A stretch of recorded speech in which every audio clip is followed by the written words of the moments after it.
முன்னாள் எரிசக்தி ராஜாங்க அமைச்சர்களான டி.வி. சாணக்க மற்றும் இந்திக்கு அனுருத் ஆகியோர் நிலக்கரி கொடுக்கல் வாங்கல் தொடர்பான விசாரணை ஆணைக்குழுவில் நேற்று முறைப்பாடொன்றை சமர்ப்பித்தனர். இன்றளவிலும் நுரைச்சோலை கடற்பரப்பில் 2 கப்பல்கள் நங்கூரமிடப்பட்டுள்ளன. இன்னும் சில நாட்களில் அது 3 கப்பல்களாக அதிகரிக்கும். சாதாரண சூழ்நிலையில் நாளொன்றுக்கு சுமார் 15,000 மெட்ரிக் டன் நிலக்கரி இறக்கப்படும். எனினும் கடலில் நிலவும் மோசமான காலநிலை காரணமாக இன்றைய நாளில் 1 தொன் நிலக்கரி ஏனும் இறக்கப்படவில்லை. இதனால் நிலக்கரி இறக்கும் அளவு நாளொன்றுக்கு சுமார் 3,000 மெட்ரிக் டன் வரை குறைந்துள்ளது. ஒரு கப்பலில் இருந்து சுமார் 10,000 மெட்ரிக் டன், அதாவது 27 கோடி ரூபாய் பெறுமதியான நிலக்கரி கடலில் விழுந்து பாழாகும் அபாயம் ஏற்பட்டுள்ளது. அண்ணளவாக கணக்கிட்டால் 3 பில்லியனுக்கும் அதிகமான நட்டம் ஏற்படும்.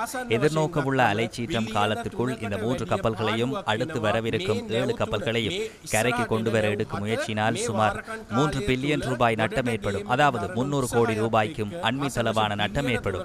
இந்த அனைத்து விடயங்கள் குறித்தும் இன்றைய தினம் முறைப்பாடு செய்யப்பட்டது. இதேவேளை தேசிய மக்கள் சக்தியின் பாராளுமன்ற உறுப்பினர் அஷித நிரோஷன இன்று நிலக்கரி கொடுக்கல் வாங்கல் விசாரணை ஆணைக்குழுவில் முறைப்பாடொன்றை சமர்ப்பித்தார். முன்னாள் எரிசக்தி ராஜாங்க அமைச்சர் டி.வி. சாணக்கவும் நேற்று இங்கு வருகை தந்து முறைப்பாடு ஒன்றை சமர்ப்பித்ததை நான் பார்த்தேன். அது மிகவும் சிறந்தது. எனினும் பாராளுமன்ற உறுப்பினர் டி.வி. சாணக்க ஒரு சில அப்பட்டமான பொய்களை கூறிவிட்டு சென்றுள்ளார். தற்போது நிலக்கரி இறக்குவது நிறுத்தப்பட்டுள்ளதாம். கடந்த சில நாட்களாக நம் நாட்டில் ஒரு விசேட காலநிலை நிலவியதை நீங்கள் அறிவீர்கள். இதனால் நேற்று முன்தினம் நிலக்கரி கப்பல்களிலிருந்து நிலக்கரி இறக்கும் பணிகள் தற்காலிகமாக நிறுத்தப்பட்டிருந்தன. இன்று முதல் மீண்டும் இறக்கும் பணிகள் ஆரம்பிக்கப்படுகின்றன. அதேபோன்று 27 கோடி ரூபாய் பெறுமதியான நிலக்கரி கடலில் விழப்போகின்றதா? பொது ஊடகங்களுக்கு முன்னால் வருகை தந்து தனக்கு பொருத்தமில்லாத வகையில் இவ்வளவு பெரிய பொய்களை கூற வேண்டாம் என நான் கேட்டுக்கொள்கின்றேன்.